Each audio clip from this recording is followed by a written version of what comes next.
Pernah nggak sih Anda lihat data terus mikir, ini beneran ada efeknya atau cuma kebetulan aja? Nah, hari ini kita bakal jadi detektif statistik nih. Kita akan belajar cara menjawab pertanyaan super penting yang sering banget dihadapi baik di dunia bisnis maupun sains. Oke, kita langsung aja ya ke kasus nyata. Bayangin, ada sebuah perusahaan e-commerce. Mereka keluarin banyak banget uang buat fitur baru di websitenya. Tadinya, retensi pelanggan mereka itu 40%. Setelah fitur baru ini rilis, angkanya naik jadi 44%. Pertanyaannya, apakah fitur itu beneran manjur? Atau jangan-jangan ini cuma hoki aja? Nah, buat mecahin misteri kayak gini, kita butuh sebuah alat detektif. Alat ini tugasnya buat memisahkan mana yang beneran ngefake dari yang cuma untung-untungan aja. Dan alat inilah yang kita sebut sebagai uji hipotesis. Ini adalah cara yang sistematis untuk mengambil keputusan pakai data. Yang bikin ini seru, cara kerjanya itu mirip banget loh sama sidang di pengadilan. Coba deh bayangin, di pengadilan ada praduga tak bersalah kan? Terdakwa dianggap nggak bersalah sampai ada bukti kuat. Nah, di uji hipotesis, kita juga punya asumsi awal yang mirip, namanya hipotesis nol. Dan kita butuh bukti yang super kuat buat membuktikan kalau asumsi awal ini salah. Oke, kita mulai ya. Langkah pertama adalah membangun kasus kita.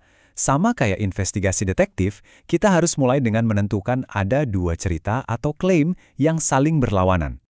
Cerita yang pertama itu namanya hipotesis nol. Anggap aja ini posisi status quo atau defaultnya. Intinya, hipotesis ini bilang nggak ada yang terjadi kok, semuanya biasa aja. Jadi dalam kasus kita, hipotesis ini bilang fitur baru itu nggak ada efeknya sama sekali. Nah, lawannya adalah hipotesis alternatif. Inilah teori barunya, klaim yang seru yang kita harapkan bisa dibuktikan oleh data. Bisa dibilang, inilah jagoan kita dalam investigasi ini. Kalau kita balik lagi ke kasus e-commerce tadi, jadi jelas banget kan pilihannya? Hipotesis nolnya bilang fitur baru itu nggak ada efeknya. Retensi ya tetap aja 40%. Sementara itu, hipotesis alternatifnya bilang fitur baru itu berhasil. Retensi sekarang lebih dari 40%. Cuma ada dua kemungkinan ini, nggak ada yang lain. Oke, sekarang waktunya kita lihat buktinya. Jadi, timnya melacak sampel sebanyak 1.200 pengguna. Dari jumlah itu, 528 orang ternyata melakukan pembelian ulang. Artinya, tingkat retensi dari sampel ini adalah 44%. Nah, angka inilah yang akan jadi barang bukti utama kita. Ini nih yang jadi inti dari misterinya, kenaikan dari 40% ke 44%. Apakah lonjakan 4% ini beneran bukti yang kuat? Atau ya bisa jadi ini cuma kebetulan aja, cuma hoki di sampel yang kita ambil ini. Nah, pertanyaan inilah yang akan kita jawab pakai statistik. Untuk menjawabnya, kita perlu satu angka ajaib. Satu angka super kuat yang bisa merangkum seberapa meyakinkan bukti yang kita punya. Angka ini bakal jadi kunci buat mengambil keputusan. Angka ini namanya p-value. Definisi teknisnya mungkin agak ribet, tapi intinya gampang kok.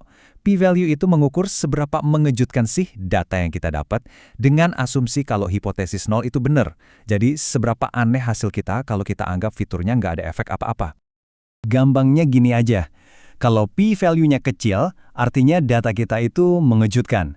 Hasil yang kita dapat itu aneh banget kalau ternyata hipotesis nol itu benar. Dan untuk kasus e-commerce kita, setelah dihitung-hitung, P-value-nya ternyata kecil banget, cuma 0,0023. Apa artinya angka ini? Artinya, cuma ada peluang 0,23% kita bisa dapat data retensi 44% kalau seandainya retensi yang beneran itu masih 40%. Kecil banget kan? Ini sangat-sangat tidak mungkin terjadi cuma karena kebetulan. Oke, kita udah punya bukti yang kuat banget nih. Sekarang waktunya ketok palu, alias mengambil keputusan. Sama persis kayak di ruang sidang. Caranya gimana? Kita bandingkan p-value tadi dengan sebuah standar pembuktian yang udah kita tentukan dari awal. Namanya taraf signifikansi, atau biasa disebut alfa. Anggap aja ini garis batasnya. Biasanya sih orang pakai 5% atau 1%. Aturan mainnya super simple. Pertama, bandingkan p-value dengan alfa. Terus kalau p-value-nya ternyata lebih kecil dari alfa, ya udah kita tolak hipotesis nol. Artinya, bukti kita cukup kuat. Nah, di kasus kita, p-value kita kan 0,0023. Katakanlah standar pembuktian kita atau alfanya itu 0,01. Jelas banget kan, p-value kita jauh lebih kecil dari alfa. Bukti kita berhasil melewati standar yang udah kita tetapkan. Jadi, inilah putusannya. Buktinya sangat meyakinkan. Kita menolak hipotesis nol. Artinya, fitur baru ini punya efek positif yang signifikan secara statistik terhadap retensi pelanggan. Selamat, investasi mereka nggak sia-sia. Oke, sekarang mungkin Anda bertanya-tanya, kenapa sih kita perlu repot-repot belajar jadi detektif statistik kayak gini? Kenapa ini penting banget? Jawabannya adalah karena logika yang sama persis ini dipakai di mana-mana untuk menjawab pertanyaan-pertanyaan super penting. Di dunia kedokteran, buat nentuin apakah vaksin baru ini efektif. Di ilmu sosial, apakah kepuasan publik benar-benar berubah. Bahkan di teknologi, cybersecurity, pendidikan, semuanya pakai cara berpikir yang sama. Intinya, ini adalah metode universal untuk mengubah data yang kelihatannya acak dan berisik menjadi sebuah keputusan yang bisa kita pegang dengan percaya diri. Inilah cara kita menemukan sinyal penting di tengah lautan data. Nah, sekarang Anda sudah punya perangkatnya. Jadi lain kali Anda dengar ada klaim besar entah itu di berita atau di tempat kerja, Anda tahu kan harus bagaimana? Anda sekarang bisa bertanya, oke, klaim besar apa di dunia sekitar kita yang siap untuk diadili?